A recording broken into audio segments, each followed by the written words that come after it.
Hello hi అండి, ఎలా ఉన్నారు? నేను చాలా బాగున్నాను. ఇప్పుడు మధ్యాహ్నం టైము 1 అవుతుంది.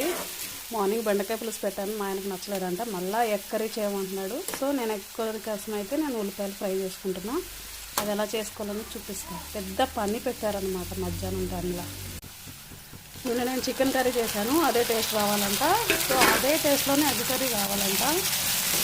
సో మీలో ఎంతమందికి వంట ఇష్టము? నాకైతే చాలా ఇరిటేటింగ్గా ఉంటుందన్నమాట.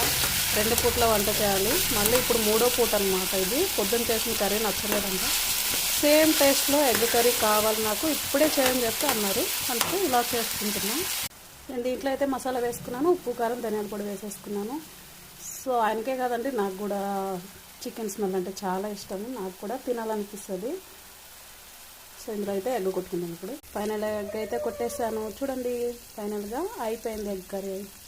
సో మీలో ఎంతమంది కూరలు అంటే ఇష్టం? నాకైతే